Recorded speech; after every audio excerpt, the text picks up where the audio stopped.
Hello everyone, welcome back to my channel Shweta Rajput versatile. तो कैसे हैं आप लोग? आई होप सब लोग अच्छे होंगे। तो गाइज, आज के हमारी इस वीडियो में छठी पूजा क्यों सेलिब्रेट किया जाता है इसके बारे में जानकारी देने जा रही हूँ। इसके अलावा छठी मैया कौन है, छठी पूजा कितने दिनों की सेलिब्रेट होती है, या छठ में क्या क्या करना चाहिए, कैसे पूजा की जाती है, इनकी कथा क्या है, ये सारी जानकारी आपको मेरे इस वीडियो में वॉच करने को मिलेगी। तो बिना स्किप किए मेरा पूरा वीडियो वॉच करिएगा। तो चलते हैं, वीडियो स्टार्ट करते हैं। छठ पूजा या छठ पर्व घर परिवार के सभी सदस्यों की सुरक्षा एवं स्वस्थ लाभ के लिए मनाया जाता है। इस दिन प्राकृतिक सौंदर्य एवं परिवार के कल्याण के लिए पूजा की जाती है। माना जाता है कि छठ पूजा करने से परिवार में सुख समृद्धि बनी रहती है एवं मनोवांछित फल की प्राप्ति होती है। कुछ महिलाएं पुत्र रत्न की प्राप्ति के लिए और पुत्र के कुशल मंगल रहने की कामना को लेकर इस दिन व्रत रखती हैं। वैसे तो इस दिन स्त्री एवं पुरुष दोनों ही लगभग समान रूप से व्रत रखते हैं। पुरुष भी अपने मनोवांछित फल प्राप्ति के लिए इस कठोर व्रत को रखते हैं। रोगी या रोगी परिजन रोग से मुक्ति पाने के लिए भी छठ पूजा करते हैं। इस पर्व को प्रमुख रूप से भारत के बिहार, झारखंड एवं पूर्वी उत्तर प्रदेश में मनाया जाता है। छठ महापर्व में सूर्य देव और छठी माता की पूजा का विशेष महत्व है। लोक परंपरा के अनुसार सूर्यदेव और छठी मैया का संबंध भाई बहन का है। माता छठी ब्रह्मदेव की मानस पुत्री कही जाती हैं। छठ महापर्व देश में ही नहीं विदेश में भी बहुत प्रचलित है। छठ महापर्व को इस्लाम धर्म के कुछ लोग भी पूर्ण मान्यता अनुसार एवं विधि विधान से मनाते अर्थात व्रत रखते हैं। छठ महापर्व पूर्वी भारत की संस्कृति बन गया है। भारत सरकार ने तो इस पर्व को राष्ट्रीय महापर्व घोषित कर दिया है। छठ महापर्व को छठ पूजा, छठ, डाला छठ, छठी माई, छठ माई, षष्ठी सूर्य एवं षष्ठी के नाम से भी जाना जाता है। छठी मैया को संतान प्राप्ति की देवी कहा जाता है। वो बच्चों की रक्षा करने वाली देवी हैं। शिशु के जन्म के 6 दिनों बाद इन्हीं देवी की पूजा की जाती है। इनकी प्रार्थना से बच्चों के स्वास्थ्य, सफलता और दीर्घायु होने का आशीर्वाद मिलता है। पुराणों में इन्हीं देवी का नाम कात्यायनी बताया गया है, जिनकी नवरात्रि की षष्ठी तिथि को पूजा की जाती है। देखा जाए तो पुराने समय के लोग इस व्रत में बिस्तर जमीन में बिछाकर सोते थे। उन दिनों में यह हमेशा दिवाली के 6 दिन बाद पड़ता है, जो नहाय खाए की परंपरा से प्रारंभ होता है। छठ का पावन त्योहार हर साल कार्तिक शुक्ल पक्ष की षष्ठी तिथि को मनाया जाता है। यह 4 दिवसीय महापर्व मुख्य रूप से बिहार के लोगों द्वारा मनाया जाता है।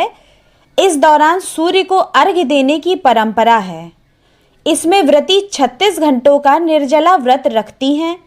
इस महापर्व की शुरुआत के बारे में मैं आपको बताती हूँ कि कैसे शुरुआत होती है। छठ महापर्व का प्रथम दिन, जिसे हम नहाय खाए के नाम से जानते हैं, इस दिन सबसे पहले घर की साफ सफाई करके उसे पवित्र किया जाता है। उसके बाद व्रती अपने पास के नदी, तालाब या स्नान गृह में जाकर स्वच्छ जल से स्नान करती हैं। व्रती इस दिन सिर्फ एक बार ही खाना खाती हैं। तला हुआ खाना इस व्रत में पूर्ण रूप से वर्जित है। शहरों में तो व्रती कंडी पर अपना भोजन पकाती हैं, लेकिन गांव में आज भी व्रती अपना चूल्हा खाना के लिए अलग से बनाती हैं। साधारण भाषा में स्वच्छता का विशेष ध्यान रखा जाता है। छठ महापर्व का दूसरा दिन खरना के नाम से जाना जाता है। इस दिन व्रती पूरे दिन उपवास रखती हैं। सूर्यास्त से पहले पानी की एक बूंद तक ग्रहण नहीं करती। शाम को चावल, गुड़ और गन्ने के रस का प्रयोग करके खीर तथा रोटी पकाई जाती है। इन्हीं दो चीज़ों का पुनः सूर्य देव को भोग लगाकर उसी घर में एकांत में बैठकर भोजन ग्रहण किया जाता है। भोजन ग्रहण करती हैं। उसके उपरांत सभी परिवारजनों, मित्रों एवं रिश्तेदारों को प्रसाद के रूप में खीर रोटी दिया जाता है। इस संपूर्ण प्रक्रिया को ही खरना कहते हैं। इसके बाद व्रती अगले 36 घंटों के लिए निर्जला व्रत धारण करती हैं। छठ महापर्व का तीसरा दिन, जिसे हम संध्या अर्घ्य के नाम से जानते हैं, इसमें पूरे दिन सभी परिवारजन मिलकर पूजा की तैयारी करते हैं। छठ पूजा के लिए विशेष प्रसाद जैसे ठेकुआ, चावल के लड्डू, मीठा खस्ता बनाया जाता है। छठ पूजा के लिए बांस की बनी हुई टोकरी, जिसे दौरा कहते हैं, में पूजा के प्रसाद फल डालकर घर के मंदिर में रख दिया जाता है। फिर शाम होने से पहले सारा सामान और एक सूप में नारियल, 5 प्रकार के फल और पूजा का अन्य सामान लेकर दौरा में रखकर घर का पुरुष अपने हाथों से उठाकर छठ घाट पर ले जाते हैं। इस पर्व में पवित्रता का खास ध्यान रखा जाता है। इस संपूर्ण आयोजन में महिलाएं प्रायः छठ मैया के गीतों को गाते हुए घाट की ओर जाती हैं। नदी के किनारे छठ माता का चौरा या बेदी बनाकर उस पर पूजा का सारा सामान रखकर नारियल एवं फूल माला अर्पित किया जाता है। और हाँ, एक बात और, वेदी के चारों तरफ गन्नों को खड़ा करके घेराव भी करते हैं। उसके बाद दीप जलाए जाते हैं। सूर्यास्त से कुछ समय पहले दौरा में सारा सामान लेकर घुटने तक पानी में खड़े होकर ढलते हुए यानी डूबते हुए सूरज को अर्घ्य देकर 5 बार परिक्रमा की जाती है। यहाँ आपका छठ सूर्यास्त अर्घ्य की पूजा संपूर्ण। अब आता है आपका चौथा दिन, अर्थात अंतिम दिन। ये वो दिन होता है जिस दिन सूर्योदय को अर्घ्य दिया जाता है। सूर्योदय से पहले ही व्रतीजन घाट पर उगते सूर्य की पूजा करने के हेतु सभी परिवारजनों के साथ पहुंच जाती हैं। संध्या अर्घ्य में अर्पित पकवानों को नए पकवानों से चेंज कर दिया जाता है, यानी प्रतिस्थापित कर दिया जाता है, परंतु कंद, मूल, फलादि सेम वही होता है, मतलब वो वैसे ही रहता है और सभी नियम, विधि, विधान संध्या अर्घ्य के समान ही किया जाता है। फिर इसी तरीके से आपका चौथा दिन का पूजा जो है सफल हो जाता है, मतलब पूर्ण हो जाता है। पूजा अर्चना समाप्त होने के उपरांत व्रती अपने घर जाकर प्रसाद ग्रहण करके इस व्रत का पारण करती हैं, अर्थात व्रत को पूरे तरीके से पूर्ण करती हैं। छठ पूजा से जुड़ी हुई बहुत सी कहानियाँ प्रचलित हैं, जो कि वैदिक काल, रामायण काल एवं महाभारत काल आदि से जुड़ी हुई हैं। इसलिए छठ पूजा अर्थात सूर्य पूजा को बहुत महत्वपूर्ण माना जाता है। आइए हम आपको छठ पूजा से जुड़ी हुई कुछ कहानियों से अवगत कराते हैं। महाभारत काल की मान्यता के अनुसार छठ पूजा की शुरुआत महाभारत काल से हुई थी। कर्ण सूर्य भगवान के पुत्र थे और भगवान सूर्य के परम भक्त भी थे। माना जाता है कि कर्ण प्रतिदिन कई घंटों तक आधी कमर तक पानी में खड़ा रहकर सूर्य को अर्घ्य देते थे और भगवान सूर्य के आशीर्वाद से ही वे महान योद्धा बने थे। आज भी छठ में अर्घ्य दान की यही परंपरा प्रचलित है। छठ पर्व के बारे में एक कथा और भी है। किंवदंती के मुताबिक जब पांडव सारा राजपाट जुए में हार गए तब द्रौपदी ने छठ व्रत रखा था। इस व्रत से उनकी मनोकामना पूरी हुई और पांडवों को सब कुछ वापस मिल गया। लोक परंपरा के अनुसार सूर्यदेव और छठी मैया का संबंध भाई बहन का है, इसलिए छठ के मौके पर सूर्यदेव की आराधना फलदायी मानी गई। छठ पूजा की परंपरा कैसे शुरू हुई? इस संदर्भ में कई कथाएं प्रचलित हैं। एक मान्यता के अनुसार रामायण काल में जब राम सीता 14 साल के वनवास के बाद अयोध्या लौटे थे, तब रावण वध के पाप से मुक्त होने के लिए उन्होंने ऋषि मुनियों के आदेश पर राजसूय यज्ञ करने का फैसला लिया। पूजा के लिए उन्होंने मुग्दल ऋषि को आमंत्रित किया। मुग्दल ऋषि ने माँ सीता पर गंगा जल छिड़ककर पवित्र किया और कार्तिक माह के शुक्ल पक्ष की षष्ठी तिथि को सूर्यदेव की उपासना करने का आदेश दिया। इससे माता सीता ने मुग्दल ऋषि के आश्रम में रहकर 6 दिनों तक सूर्यदेव भगवान की पूजा की थी। सप्तमी को सूर्योदय के समय फिर से अनुष्ठान कर सूर्यदेव से रावण वध के पाप से मुक्त होने का आशीर्वाद प्राप्त किया था। जिस स्थान पर सीता माता ने सर्वप्रथम छठ किया था, वो स्थान आज भी बिहार के मुंगेर में है, जहां सीता माता के पद चिन्ह के निशान वहां के सीता चरण मंदिर में आज भी मौजूद है। गंगा के बीचों बीच स्थित माता सीता चरण मंदिर साल के 6 महीने, आप विश्वास नहीं मानेंगे, साल के 6 महीने बाढ़ के कारण पानी में समाया रहता है। जिला वासियों के बीच यह मंदिर लोक आस्था का एक बहुत ही प्रमुख केंद्र भी है। तो बिहार के इस मंदिर में माता सीता ने यहीं पे रहकर छठ की पूजा की थी, तो इसका प्रमाण यहाँ से मिलता है। ये है आपका मुंगेर का जो माता सीता चरण मंदिर है, यही है, और ये माता सीता के चरण के निशान हैं, आप देख सकते हैं, वीडियो में मैंने लगा रखा है।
छठ महापर्व से संबंधित एक और किंवदंती प्रचलित है।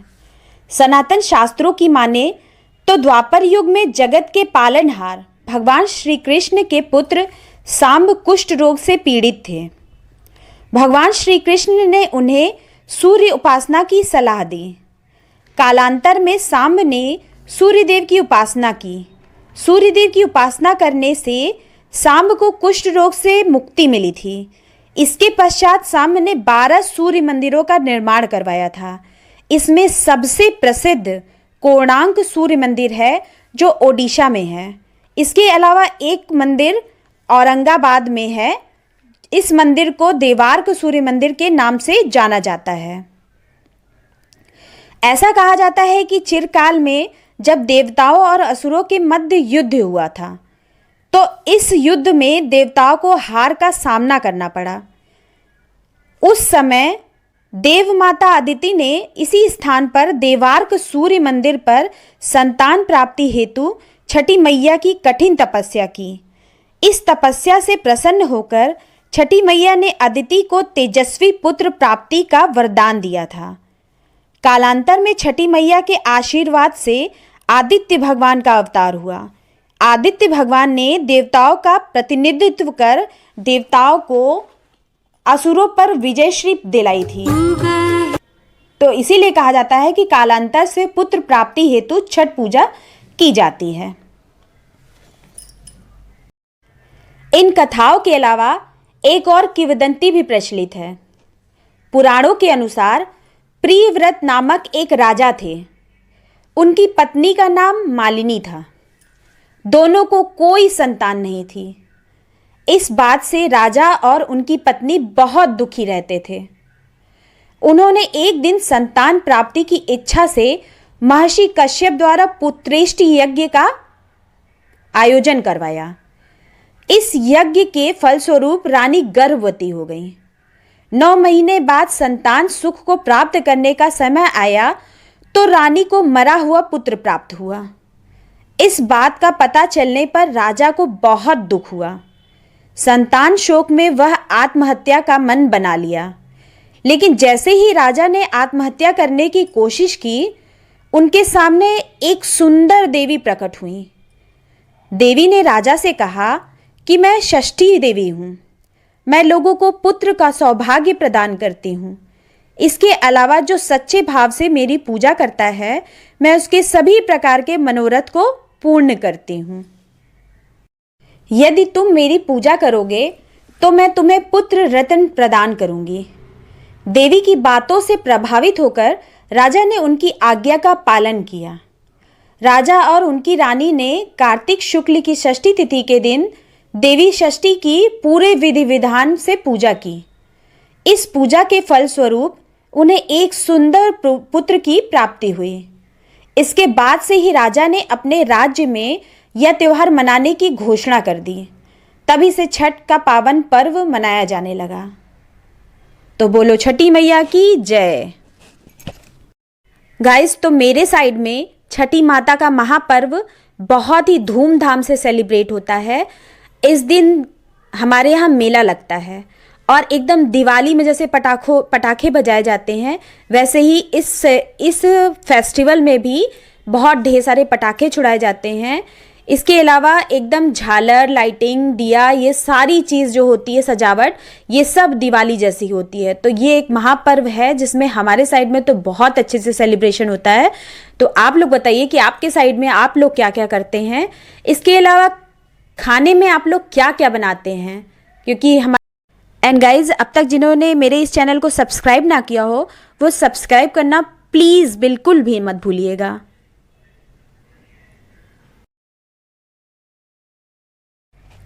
एंड गाइज, फेस्टिवल तो सेलिब्रेट होता है, ये महापर्व तो सेलिब्रेट होता है, ये इसके साथ इसमें साफ सफाई का विशेष ध्यान रखा जाता है।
तो गाइज, यही कुछ कथाएं हैं जो प्रचलित हैं। तो अब मैं ये वीडियो यही समाप्त करती हूँ।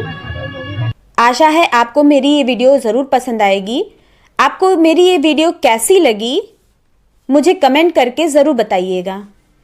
एंड मेरे वीडियो को फुल वॉच करें। इसके साथ साथ लाइक, शेयर एंड कमेंट करना बिल्कुल ना भूलें। तो गाइज, मिलते हैं अगले वीडियो में। एंड जाने से पहले मेरी छठी माता से यही कामना है कि हम सभी के साथ छठी माता का आशीर्वाद हमेशा बना रहे। तो बोलो छठी माई की जय।